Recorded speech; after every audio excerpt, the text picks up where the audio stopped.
हम रिवर को क्रॉस करने के कॉन्सेप्ट की यहां पर बात कर रहे हैं। सबसे पहले यहां ये वाटर है, वाटर फ्लो नहीं कर रहा है, और बोट है वो भी रेस्ट पर है। ड्रिफ्ट कितनी आएगी? ड्रिफ्ट का मतलब होता है कि वो जब पहले रिवर फ्लो नहीं कर रही थी, रिवर वाटर फ्लो नहीं कर रहा था, तो बोट जस्ट सामने पहुंची थी। रिवर वाटर फ्लो करा तो बोट यहां नहीं पहुंचकर कहां पहुंची है? यहां पर। अगर मैन स्विमिंग कर रहा है तो वो कहां पर? इस जगह पर पहुंच जाएगा, मतलब उसके पास कुछ ड्रिफ्ट वहां पर आ जाएगी। तो हमें दो केस हमने पढ़े थे, वीएम के आई कंपोनेंट और जे कंपोनेंट के बारे में।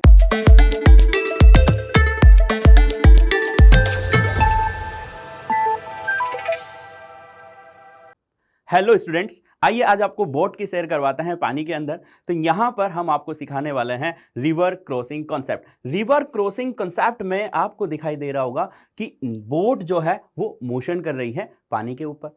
पानी जो है वो खुद भी फ्लो कर सकता है।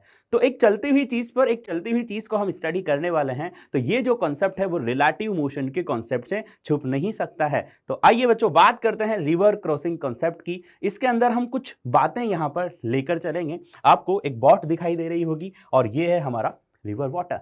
सबसे पहले हम यहां पर रिवर वाटर को फ्लो करवाते हैं। तो रिवर वाटर जब फ्लो करेगा, और यहां पर जब रिवर वाटर फ्लो कर रहा है, हमने बोट का कोई एफर्ट नहीं दिया है, मतलब बोट पर वेलोसिटी कितनी है? 0।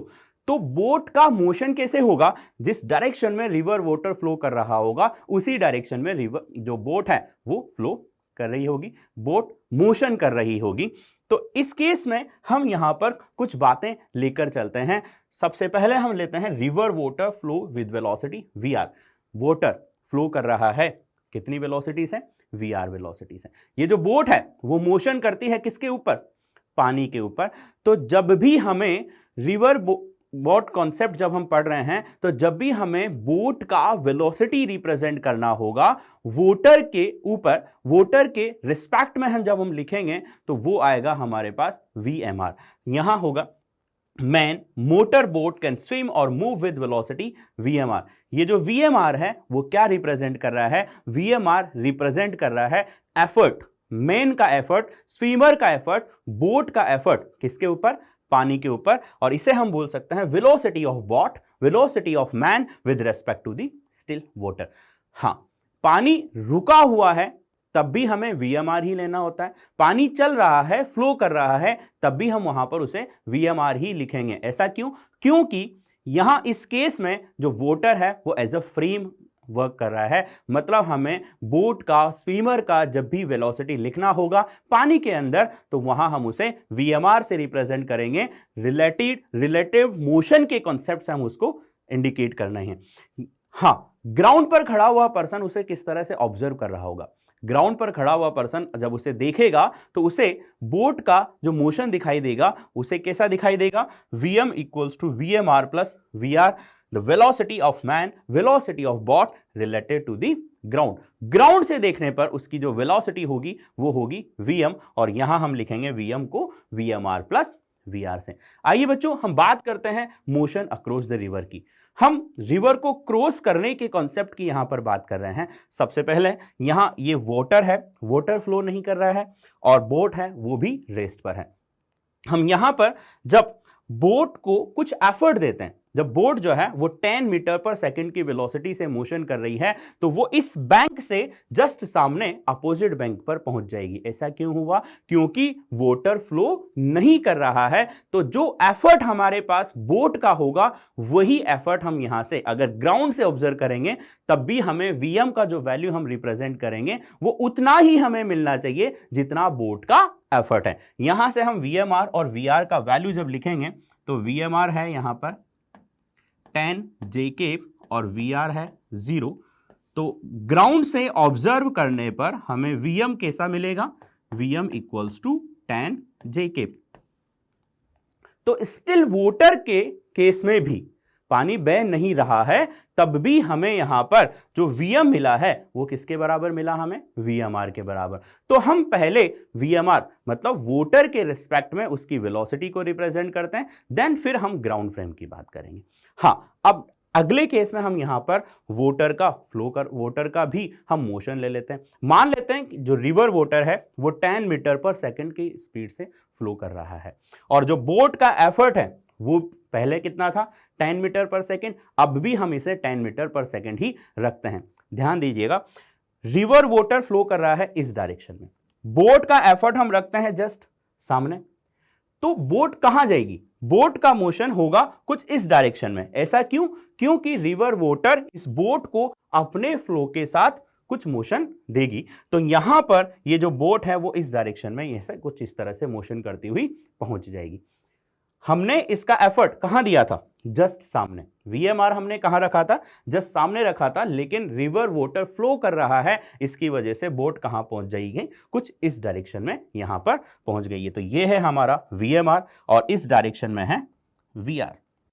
यहां से हम वीएमआर और जब वीआर का वैल्यू लिखते हैं तो वीएमआर है हमारे पास 10 JK और वीआर है 10 IK।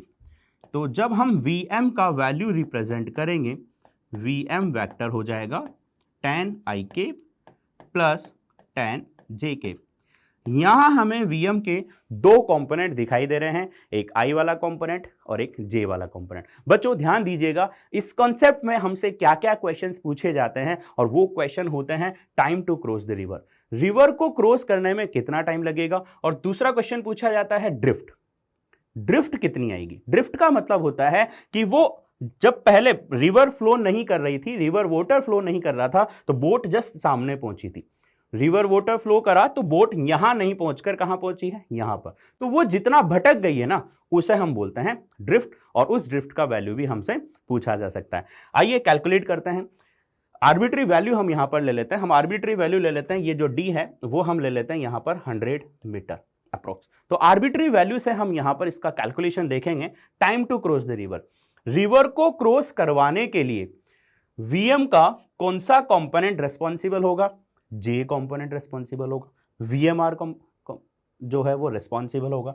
तो हम लिख सकते हैं time T equals to distance कितनी हो गई 100 और VMR जो हमारा J कंपोनेंट है वो कितना है 10। तो इस केस में जो टाइम होगा वो कितना लगेगा 10 सेकेंड। ये हमने आर्बिट्री वैल्यू से सॉल्व करके देख लिया है। इसी तरीके से अगर हम ड्रिफ्ट निकालना चाहें तो ड्रिफ्ट हम लिख लेते हैं x से। ड्रिफ्ट लाने के लिए कौन सा रेस्पॉन्सिबल है कंपोनेंट, I वाला कंपोनेंट रेस्पॉन्सिबल होगा। ऐसा क्यों? क्योंकि रिवर के फ्लो के कारण बोट जो है वो अपने रास्ते से भटक गई है। तो यहां पर ड्रिफ्ट निकालने के लिए कौन सा कंपोनेंट होगा, I कंपोनेंट। तो जितने टाइम तक बोट रिवर क्रॉस करेगी उतना ही टाइम वो अपने रास्ते से भटक रही है, ड्रिफ्ट हो रहा है। तो यहां हम लिखेंगे drift x equals to time और वेलोसिटी का कंपोनेंट, और वेलोसिटी का कौन सा कंपोनेंट लेंगे हम, I वाला कंपोनेंट। तो I वाला कंपोनेंट कितना है 10, तो x कितना हो जाएगा इस आर्बिट्री वैल्यू के according, 10 into 10 is equals to 100 metre.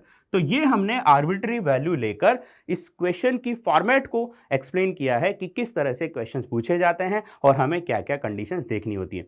ध्यान दीजिएगा, हमें केवल Vm से ही सारी वैल्यूज मिल जाएगी, time to cross the river भी और ड्रिफ्ट भी। आइए बच्चों, इसी के साथ कुछ और कॉन्सेप्ट हम यहां पर सीखना चाहते हैं। Crossing river with minimum drift, हमें मिनिमम ड्रिफ्ट के साथ रिवर को क्रॉस करना है। बच्चों मिनिमम ड्रिफ्ट कब आएगी, मिनिमम ड्रिफ्ट तब आ सकती है जब बोट यहां से चलना शुरू करे और जस्ट सामने दूसरे किनारे पर पहुंच जाए। ड्रिफ्ट कौन सा कंपोनेंट लाता था, Vm का जो I वाला कंपोनेंट है उसके कारण ड्रिफ्ट आती थी। यहां अगर I वाला कंपोनेंट हट जाए तो मिनिमम ड्रिफ्ट हमें मिल सकती है। इसलिए इसके लिए हमें क्या करना होगा, बोट का जो एफर्ट होगा वो हम रिवर के फ्लो के साथ कुछ एंगल मेक करते हुए इस डायरेक्शन में अगर हम एफर्ट रखेंगे तो मिनिमम ड्रिफ्ट हमें मिल पाएगी। कुछ इस तरीके से अगर हम बोट का जो एफर्ट है VMR वो अगर हम रिवर के फ्लो के साथ कुछ एंगल मेक करते हुए रखेंगे तो हमें मिनिमम ड्रिफ्ट मिलने वाली है। तो यहां ये हो गया वर्टिकल से एंगल थीटा। ये थीटा हम कैलकुलेट कर सकते हैं कैसे, VMR के हम दो कंपोनेंट यहां पर लेंगे, एक होगा कोस कंपोनेंट, एक होगा साइन कंपोनेंट। VMR का जो साइन कंपोनेंट है वो VR से लड़ने के लिए तैयार है। VR और VMR का जो साइन कंपोनेंट अगर इक्वल हो जाए तो आई कंपोनेंट हट जाएगा और हमें यहां पर मिनिमम ड्रिफ्ट मिल जाएगी। तो हम यहां लिखेंगे VMR sine theta equals to VR। यहां से हम एंगल निकाल सकते हैं, sine theta equals to VR upon VMR।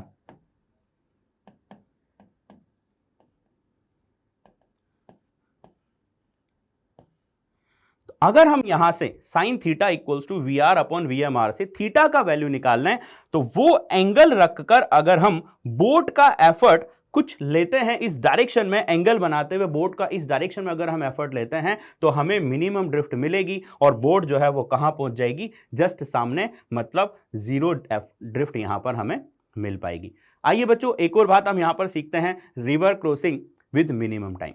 हमें रिवर को क्रॉस करना है मिनिमम टाइम के लिए। टाइम मिनिमम कब हो सकता है? टाइम मिनिमम कब हो सकता है कि जब हम यहां पर बोट का जो फेस है वो जस्ट सामने रखें। जस्ट सामने रखने से क्या होगा, क्योंकि रिवर वाटर भी खुद फ्लो कर रहा है और हम बोट का एफर्ट जस्ट सामने लगाएं, क्योंकि हमें मिनिमम टाइम देना है, तो आई वाला जो कंपोनेंट है वो उसके अंदर ड्रिफ्ट लाएगा और जे वाला कंपोनेंट उसको रिवर क्रॉस करवाएगा। तो रिवर क्रॉस करवाने के लिए कौन सा कंपोनेंट रिस्पॉन्सिबल होता है? जे वाला कंपोनेंट। तो जे वाला कंपोनेंट जो है वो मैक्सिमम होना चाहिए, तो टाइम मिनिमम हमें मिलेगा। तो हम यहां से VMR, जब बोट का एफर्ट है वो जस्ट हम सामने रखते हैं तो बोट जो है वो कुछ अलग डिस्टेंस पर पहुंचेगी, ड्रिफ्ट यहां पर आएगी, लेकिन इस केस में जो टाइम हमारे पास आएगा, time to cross the river, वो कितना होगा? मिनिमम टाइम हमें मिलेगा। और अगर हम यहां पर टाइम निकालते हैं तो वो टाइम हम कैलकुलेट कर सकते हैं, time equals to distance upon VMR।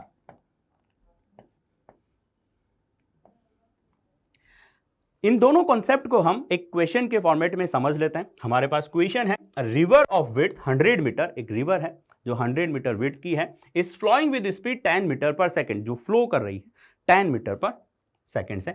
A man can swim with speed 5 metre per second in still water. ध्यान दीजिएगा, लिखा हुआ है कि मैन जो है वो स्विम कर सकता है स्टिल वाटर में 5 metre per second.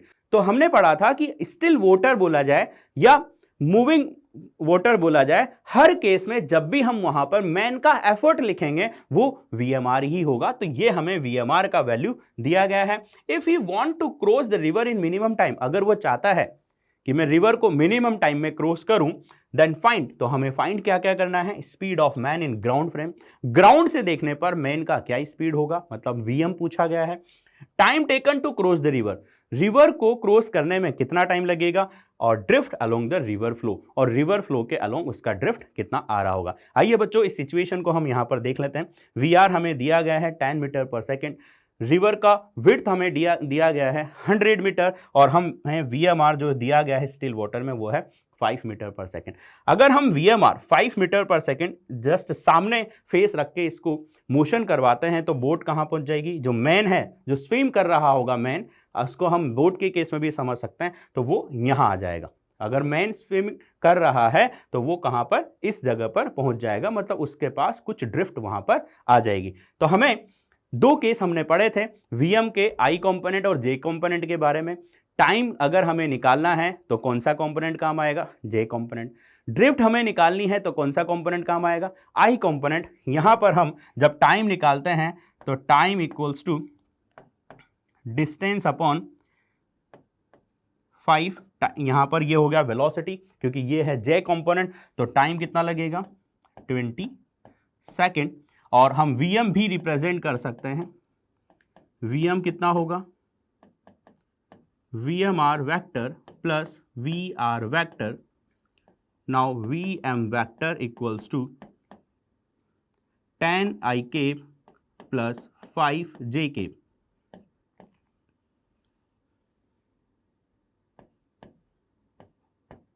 VM vector equals to, अगर हम कंप्लीटली VMR का वैल्यू रखें सामने जस्ट, तो ये 5J केप और ये होगा 10I केप। यहां से हम ड्रिफ्ट भी कैलकुलेट कर सकते हैं। ड्रिफ्ट के लिए हमने पढ़ा था बच्चों की वेलोसिटी का VM का कौन सा कंपोनेंट लेना? आई वाला कंपोनेंट लेना है। तो ड्रिफ्ट में आएगा टाइम कितना? 20 सेकेंड, और आई वाला कंपोनेंट कितना है? 10, तो इस क्वेश्चन में ड्रिफ्ट कितनी आ जाएगी 200 मीटर।